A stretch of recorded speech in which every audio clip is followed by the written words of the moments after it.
ओम नमो भगवते वासुदेवाय नमः। स्वागत है आप सभी का मेरे H S Bhardwaj YouTube channel पर। आज मैं आपको देवउठनी एकादशी की कथा सुना रहा हूँ। देखो, शाम के समय ये कथा जरूर श्रवण करनी है। भगवान के सामने दीपक जला करके, भगवान के सामने केले का फल नैवेद्य अर्पण करके, भगवान के सामने पुष्प अर्पण करके, हाथ में पुष्प लेकर के इस कथा का श्रवण जरूर करें। कहते हैं कि जब तक कथा ना सुने एकादशी का फल प्राप्त नहीं होता। देवउठनी एकादशी के दिन देव 4 माह बाद उठते हैं। इस दिन भगवान विष्णु जागते हैं। इस दिन से सभी मंगलिक कार्य शुरू हो जाते हैं। इस दिन लोग व्रत भी रखते हैं। इस एकादशी का हिंदू धर्म में विशेष महत्व है। इसे देवउठनी एकादशी, देव उठान 11 तथा प्रमोदनी एकादशी के नाम से जाना जाता है। इस दिन यदि आप व्रत कर रहे हैं तो कथा का श्रवण जरूर करें। एक समय भगवान नारायण से लक्ष्मी जी ने कहा कि हे नाथ, आप दिन रात जागा करते हैं और सोते हैं तो लाखों करोड़ों वर्ष तक सो जाते हैं। उस समय समस्त चराचर का भी नाश हो जाता है। अतः आप नियम से प्रतिवर्ष निंद्रा लिया करें। इससे मुझे भी कुछ समय विश्राम करने का मिल जाया करेगा। लक्ष्मी जी की बात सुनकर नारायण मुस्कुराए और बोले, देवी, तुमने ठीक कहा। मेरे जागने से सब देवों को और खासकर तुमको कष्ट होता है। तुम्हें मेरी सेवा से जरा भी अवकाश नहीं मिलता। इसलिए तुम्हारे कथानुसार आज से मैं प्रतिवर्ष 4 महीने के लिए शयन किया करूँगा। उस समय तुमको और देवतागणों को अवकाश होगा। मेरी यह निंद्रा अल्प निंद्रा और प्रलयकालीन महानिंद्रा कहलाएगी। यह मेरी अल्प निंद्रा मेरे भक्तों को परम कल्याणकारी और पुण्यवर्धक होगी। मैं देवशयनी एकादशी के दिन शयन करूँगा और देवउठनी एकादशी को उठाऊँगा। इन 4 महीनों में सभी मंगल कार्य बंद रहेंगे। देवउठनी एकादशी के दिन से सभी मंगल कार्य शुरू हो जाएंगे। इस काल में मेरे जो भी भक्त मेरे शयन की भावना कर मेरी सेवा करेंगे और शयन और उत्पादन के उत्सव आनंद पूर्वक आयोजन करेंगे, उनके घर में तुम्हारे सहित मैं निवास करूँगा। इन दिनों में जो व्यक्ति मेरी पूजा करेंगे, तुलसी की पूजा करेंगे, उनके घर में लक्ष्मी नारायण का वास होगा। एक राजा के राज में सभी लोग एकादशी का व्रत रखते थे। वहाँ की प्रजा, नौकर चाकरों से लेकर पशुओं तक को एकादशी के दिन अन्न नहीं दिया जाता था। एक दिन किसी दूसरे राज्य का एक व्यक्ति राजा के पास आकर बोला, महाराज, कृपा करके मुझे नौकरी पर रख लें। तब राजा ने उसके सामने एक शर्त रखी कि ठीक है, रख लेते हैं, लेकिन रोज तो तुम्हें खाने को सब कुछ मिलेगा, पर एकादशी को अन्न नहीं मिलेगा। उस व्यक्ति ने उस समय हाँ कर ली, पर एकादशी के दिन जब उसे फलाहार का सामान दिया गया तो वह राजा के सामने आकर गिड़गिड़ाने लगा, महाराज, इससे मेरा पेट नहीं भरेगा, मैं भूखा मर जाऊंगा, मुझे खाने के लिए अन्न दें। राजा ने उसे शर्त की बात याद दिलाई। फिर वह अपनी बात पर अड़ा रहा और अन्न छोड़ने को राजी नहीं हुआ। तब राजा ने उसे आटा, दाल, चावल आदि दिया। वह नित्य की तरह नदी पर पहुंचा और स्नान कर भोजन पकाने लगा। जब भोजन बन गया तो वह भगवान को बुलाने लगा कि आओ गिरधर गोपाल, भोजन पाओ।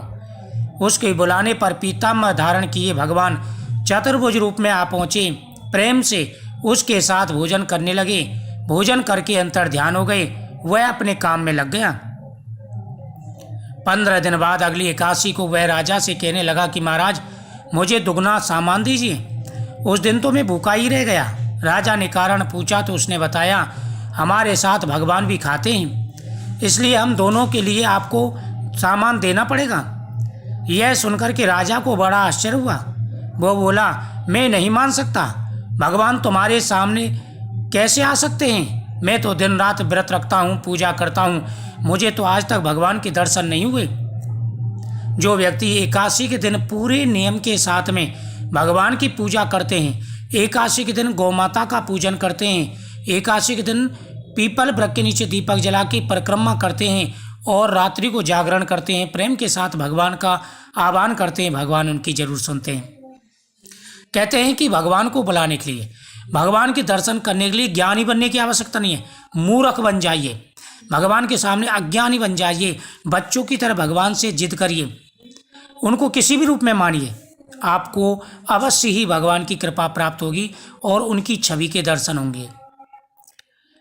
राजा की बात सुनकर के वह बोला, महाराज यदि विश्वास ना हो तो साथ चल करके देख लें। राजा एक पेड़ के पीछे छिपकर बैठ गया। उस व्यक्ति ने हर रोज की तरह भोजन बनाया और भगवान को शाम तक पुकारता रहा, फिर भी भगवान न आए। अंत में उसने कहा, हे भगवान, यदि आप नहीं आए तो मैं नदी में कूदकर प्राण दे दूंगा। फिर भी भगवान नहीं आए। तब वह प्राण त्यागने के लिए उद्देश्य से नदी की तरफ बढ़ा। प्राण त्यागने का उसका दृढ़ इरादा जान शीघ्र ही भगवान उसके सामने प्रकट हो गई और रोज की तरह खाना खाया। खाना पीना खाकर उसे विमान में बैठा करके अपने धाम को ले गए। ये देख राजा ने सोचा, व्रत उपवास से तब तक कोई फायदा नहीं जब तक मन शुद्ध न हो। इससे राजा को ज्ञान मिला। वह भी मन से व्रत उपवास करने लगा और अंत में स्वर्गलोक को प्राप्त हुआ। जो व्यक्ति पूरे नियम के साथ में व्रत करते हैं, भगवान उनकी हर प्रकार की मनोकामना पूरी करते हैं। जो व्यक्ति नियम पूर्वक भगवान का पूजन करते हैं, उनके जीवन में हर सुख आता है। दूसरी कथा के अनुसार एक नगर में एक राजा था। उसके राज्य में सभी लोग बहुत सुखी थे। उस नगर में एकादशी को कोई अन्न नहीं बेचता और न ही कोई अन्न खाता था। सभी पलार करते। एक बार भगवान ने राजा की परीक्षा लेनी चाहिए। भगवान एक सुंदर स्त्री का रूप धारण किया तथा सड़क पर बैठ गई। तभी राजा उधर से निकला और सुंदरी को देखकर चकित रह गया। उसने पूछा, हे सुंदरी, तुम कौन हो और इस तरह यहाँ क्यों बैठी हो? तब सुंदरी स्त्री बने भगवान बोले, मैं निराश्रित हूँ, नगर में मेरा कोई जाना पहचाना नहीं है, किससे सहायता मांगूं? राजा उसके रूप पर मोहित हो गया। वह बोला, तुम मेरे महल में चलकर मेरी रानी बनकर रहो। सुंदरी बोली, मैं तुम्हारी बात मानूंगी, पर तुम्हें राज्य का अधिकार मुझे सौंपना होगा। राज पर मेरा पूर्ण अधिकार होगा। मैं जो भी बनाऊंगी तुम्हें खाना होगा। राजा उसके रूप पर मोहित हो गया था। उसकी सभी बात शर्तें स्वीकार कर ली। अगले दिन एकादशी थी। रानी ने हुक्म दिया कि बाजार में अन्य दिनों की तरह अन्न बेचा जाए। उसने घर में मांस मछली आदि पकाई पर उसकर राजा के सामने खाने को दिया। यह देखकर राजा बोला, रानी, आज एकादशी है, मैं तो केवल फलाहार ही करूँगा।